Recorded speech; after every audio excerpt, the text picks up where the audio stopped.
खेचायचं ठेवू द्या, अरे किती किती पाय खेचायचे खेचू द्या, फक्त विश्वास त्या पायावर ठेवा.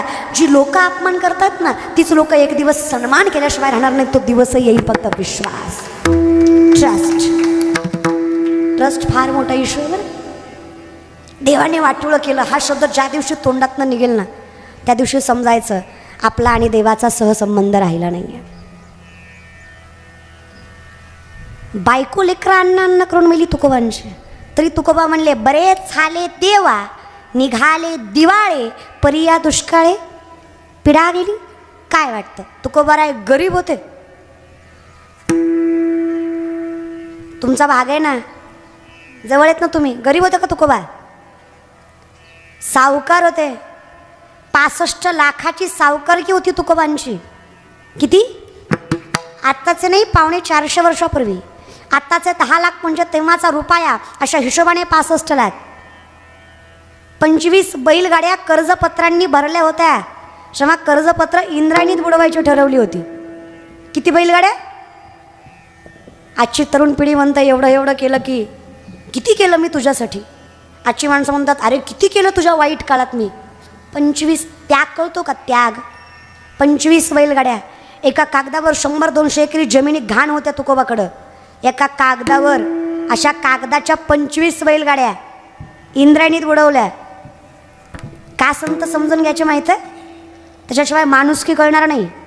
या जगातले शेतकऱ्यांचं कर्ज माफ करणारे पहिले महापुरुष जगद्गुरु तुकोबाराय, तो वारकरी संप्रदाय. या जगात सगळ्यात पहिल्यांदा शेतकऱ्याचं कर्ज जगद्गुरु तुकोबांनी माफ केलंय. बर, सासरवाडी तरी गरीब होती का? तुकोबांचं सासर पुण्याचं. पुण्याची गुळवे सावकाराची पोरगी तुकोबारांची बायको आवली. 3500 एकर ऊस होता आवलीच्या बापाचा. बेलापुरात नाही, पुण्यात. किती? 3500. तरी नवऱ्याच्या घरी मिठासोबत भाकर खायची बरं का. बेलापूरच्या माय मावल्या.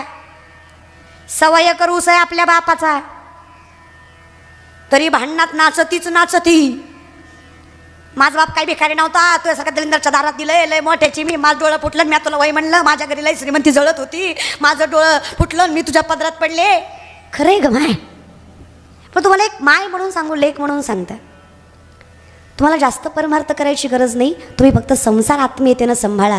पांडुरंग परमात्मा तुमचा संसार सांभाळेल, हे तुम्ही काळजीच करायची गरज नाही. फक्त संसार आत्मीयतेनं करा. तुमचा संसारच तुमच्यासाठी परमार्थ आहे. खूप ताकद आहे मायमावल्या तुमच्यात, खूप. माझी आई आहे म्हणून इथं उभा आहे. आजही मला माझ्या आईचं कौतुक आहे. आजही माझी माय साबण संपल्यावर फेकत नाही. जुन्या साबणाची चिपळी नव्या साबणाला लावती का, तर तेवढ्यात ही आंघोळ होईल. डोकं आहे तिला, मॅनेजमेंटनं करतं ते. आणि आईशिवाय दुसरं नसतं रे कोणी. कीर्तनाला जाता येता फोन फक्त माझ्या आईचाच येतो. सकाळी एकदा, संध्याकाळी एकदा. बसली का, उठली का, जेवली का, किती व्याप असू द्या. आयुष्यात सगळे साथ सोडतात. वाईट वेळ आली ना, खिशात पैसा नावात प्रसिद्धी, तोपर्यंत सगळे म्हणतात शिवल्ला पाटील ओळखीची आहे. ज्यावेळेस वाईट वेळ येते, अख्खं जग साथ सोडतं, पण एकमेव परमात्मा आपल्या घरात असतो. तो माईचा हात आपला कधीच साथ सोडत नाही. तो सामर्थ्याने सांगतो सगळं चांगलं होईल. मग आम्ही तिला विठ्ठल म्हणू तरी कसं नाही? बरं, आम्ही विठ्ठलाला काय म्हणतो? जनाई काय म्हणते विठ्ठलाला? एक एक विठाबाई माझे पंढरीचे आई. एक एक विठाबाई माझे पंढरीचे आई. माझे पंढरीचे आई. एक एक विठाबाई माझे पंढरीचे आई. भीमानी चंद्रभागा तुझ्या चरणी चरणी. भीमानी चंद्रभागा तुझ्या चरणी गंगा. भीमानी चंद्रभागा तुझ्या चरणी गंगा. भीमानी चंद्रभागा तुझ्या चरणी गंगा. आमचं माहेर आहे. जनाई सांगते बघा, ग बाई बाई जाते ग माहेराला माझ्या मुळच्या घराला. माझ्या मुळच्या घराला ग बाई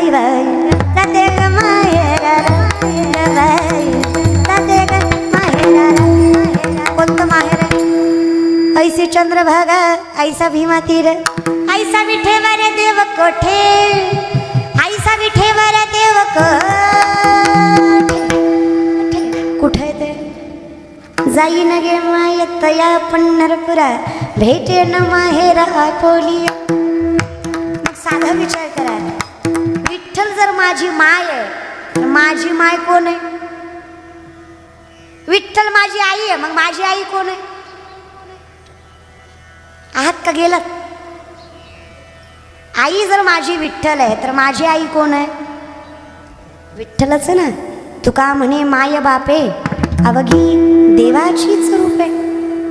वेळ लागतो जरा कळायला, हरकत नाही, लागू द्या. तर विश्वासाने मंथोनी नवनीता तैसे घे अनंता वाया व्यर्थ कथा सांगी मार्ग. वेळ लागू द्या, काही हरकत नाही, फक्त विश्वास ठेवा. त्याला कळतंय एवढं आम्हाला कळलं तरी फार आहे. त्याच्यासाठी ज्ञान भक्तीची सांगड सहित लागतं. भक्तीची सांगड नसेल तर परमात्मा लवकर सापडत नाही. आता भक्तीची सांगड करण्यासाठी संतांची संगती लागते. 16.5 वर्षाची कानोपात्रा वेश्याची पोरगी, जिला तिचा बाप माहीत नाही. कीर्तन नामदेवरायांचं, नामदेवरायांच्या कीर्तनात ज्ञानोबाराय टाळ घेऊन उभा. काय कीर्तन असेल ना. कीर्तन ऐकायला कानोपात्रा जनाई, शेजारी पाजारी बसलेली माणसं कानोपात्रेला म्हटली, आता नाचणारीची जात तुझी, आता तूही कीर्तन ऐकणार का? आता तूही कीर्तन भजन करायची, मग आम्ही काय करायचं? लोकांनी द्वेषाने बोलले, मत्सरतेनं बोलले. कान्होपात्रेंना वाईट वाटलं. 16.5 वर्षाचं लेकरू ते. ज्ञानोबारायांच्या चरणावर मस्तक ठेवलं आणि सहज बोलल्या, माऊली लोक माय म्हणतात तुम्हाला. आईच्या अधिकाराने सांगू का, वाईट वाटतं हो ज्ञानोबा. लोक बोलतात त्याचं नाही, एखाद्या वेळेस बोलणं सहनही केलं असतं, पण माझ्या आणि परमात्म्याच्या नात्याचा द्वेष सांगतात ते. मी त्याची नाही, तो माझा नाही, हे प्रकर्षाने जाणवून देतात मला. मला नाचणारीची पोरगी म्हणतात याचं वाईट वाटत नाही, पण तुला भजन करायचा अधिकार नाही हे म्हटल्यावर जीवाला लागतं हो, जिव्हारी लागतं ज्ञानोबा. मलाही वाटतं, मान्य आहे मला, माझा बाप मला माहीत नाही, मान्य आहे मला, शब्दांना माफ करा, कुळ नीच माझं,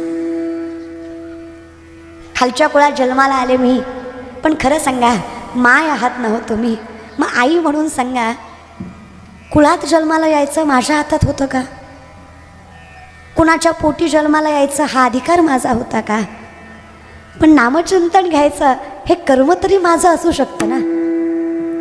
मग हे विचार ज्या परमात्म्यानं माझ्या डोक्यामध्ये पेरले, ज्या संताच्या संगतीमुळे तुमच्याकडे भजन करायचा आनंद प्राप्त झाला, त्याच ज्ञानोबांनी मला सांगावं, त्या आईनेच मला मार्ग दाखवावा की या लोकांच्या शब्दांना उत्तर तरी कशी द्यावी. वाईट वाटतं ज्ञानोबा. माय आहे म्हणून तुमच्या चरणावर मस्तक ठेवते. विश्वाची आई आहात तुम्ही, विश्व माऊली आहात तुम्ही. तुम्हीच म्हणता जात वीत गोत कुळशिळ मात भजे का त्वरित भावना आयुक्त. भावनेत कुठं कमी पडले तर सांगा मला. शब्द एखादा पाळला नाही तुमचा तर विचारा मला. पण करायच्या आधी नाकारू नका, परमात्म्याकडे पोचायच्या आधीच माझा धिक्कार करू नका. माऊली तुम्ही तरी हक्काची जागा सांगा, अपेक्षा आहे तुमच्याकडनं असं म्हणतात. जगाने नाकारलं तरी चालेल, पण माय कधी नाकारत नाही. ज्ञानोबा म्हटले, अर्थात अधिकार आहे तुझा परमार्थात. कोण म्हणलं लेक नाहीस तू? लेक आहेस त्या पंढरीच्या मालकाची तू. अधिकार आहे तुझा पंढरपुरात, पण विश्वासानं सांग, काहीही झालं तरी पांडुरंगाला बाप मानायचा नाकारणार नाहीस. वचन काय मागितलं माऊलींनी? काहीही झालं तरी पांडुरंगाला बाप मानायचा नाकारणार नाहीस. जागा तुला मी देतो, अधिकार तुला मी देतो पंढरीच्या मालकाच्या दारात जायचा. उत्तर समाजाला मी देतो तुझ्या प्रश्नांची. तू फक्त शब्द दे, संकट आल्यावर बापाला नाकारणार नाहीस.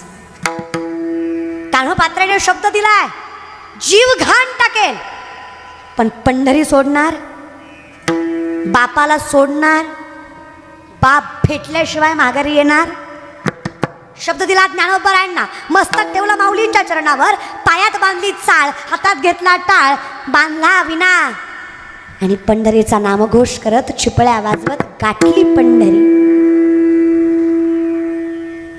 पांडुरंगाच्या दरबारात पांडुरंगाच्या गाभाऱ्यात जाऊन कान्होपात्रा नाचतायत. दिसायला एवढ्या सुंदर होत्या माय. सुकलेल्या कमळाला हात लावला तर कमळ जाग्यावर फुलायचं. बघणाऱ्यानं बघत राहावं एवढं देखणं स्वरूप त्या कान्होपात्रेचं.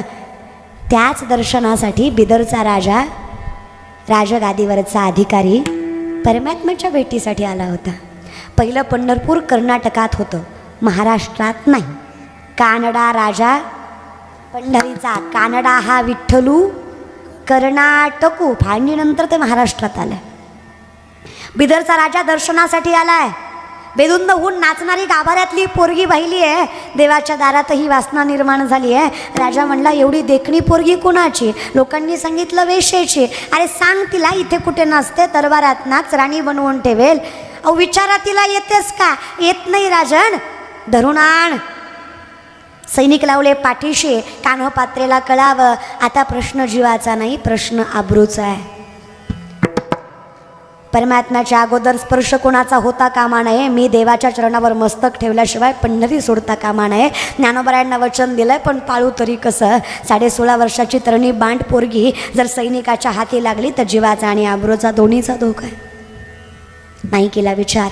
जीवाच्या आकांताने कान्होपात्रा पळतायत, पण मंदिराच्या बाहेर पाऊल टाकणार नाही. आज पहिल्यांदा गाभारा ओलांडला, आज पहिल्यांदा महाद्वार ओलांडलं, आज पहिल्यांदा महाद्वारातनं मुखदर्शनाच्या मंडपातनं परमात्म्याच्या चरणाशी जाऊन चरणावर मस्तक ठेवलं. याची देही याची डोळा, जगाचा मालक पहिला कैवल्य सम्राट चक्रवर्ती माझ्या ज्ञानोबरायांच्या सामर्थ्याने माझ्या पांडुरंग परमात्म्याचं दर्शन झालं. विश्वाच्या पांडुरंग परमात्म्याचं, जगत मालकाचं, जगदीश्वराचं, विश्वेश्वराचं, अहो त्या जगाच्या मालकाचं, कृपावंताचं, दयागणाचं, करुणाकराचं दर्शन झालं. ते सावळं स्वरूप बघितलं. कान्होपात्रेला वाटलं देव भेटला, बाप भेटला. लोकांना सांगायला सांगा, कान्होपात्रेनं बापाच्या चरणावर देह सोडला. लोकांना सांगा कान्होपात्रेलाही बाप होता. कान्होपात्रेनं क्षणार्धात माझ्या पांडुरंगाच्या चरणावर देह अर्पण केलं. तरी लोक म्हटली मेली ती मेली आणि आमच्या देवाच्या पायावरच मेली. जाता जाता आमच्या विठ्ठलाला अपवित्र करून गेली. मरायचं तर मंदिराच्या बाहेर मरायचं की? हिला कोणी अधिकार दिला देवाला स्पर्श करायचा? ज्ञानोबराय सांगतात अधिकार मी दिला तिला परमात्म्याला स्पर्श करायचा. तिथे अनंत ब्राह्मण नावाचे ब्राह्मण होते. ते म्हणले याच तोंडाने विठ्ठल विठ्ठल म्हणता ना, देवाचं नाव घ्यायला भाग्य लागतं, मग देवाच्या चरणावर देह सोडायला किती भाग्य लागत असेल? याला गरज ज्ञानाची नाही, मोठ्या मनाची आहे. एक रात्र थांबा, उद्या बघूयात. रात्रभर अनंत ब्राह्मण त्या सुंदर मृतदेह शेजारी झोपले. मध्यरात्री माझा जगाचा अनंता परमात्मा अनंताच्या स्वप्नात आला आणि सांगतो, अनंता माझ्या लेकीनं माझ्या चरणावर देह सोडला आहे. बाप आहे मी तिचा, तिची समाधी माझ्या गाभाऱ्यातच झाली पाहिजे. आज पंढरीच्या गाभाऱ्यात कान्होपात्रेची समाधी आहे. कारण काय? जाणे माऊलीचे कारण काय? धन्य कान्होपात्रा आजी झाली फाक्याची, भेटी झाली ज्ञान देवाची. म्हणूनिया भेटी झाली ज्ञान देवाची, भेटी झाली ज्ञान देवाची. म्हणूनिया भेटी झाली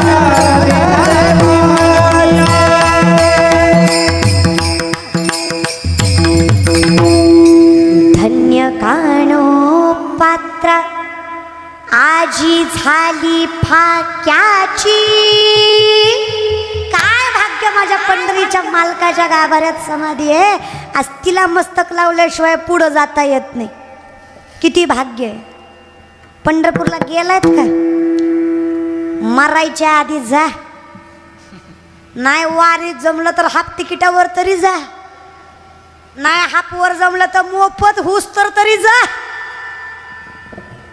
गेलात कधी पंढरपूरला? रांगेनं दर्शन घेतलंय का? रांगेने ते VIP नाही, रांगेनं. ती VIP पॅटर्न नाही ना, माझा मेहना आमदार आहे म्हण. हो खरं आहे तुझंच बाबा. तर ते असं रांगेनं घेतलं ना माय, तर एका झाडाची फांदी आडवी लागते.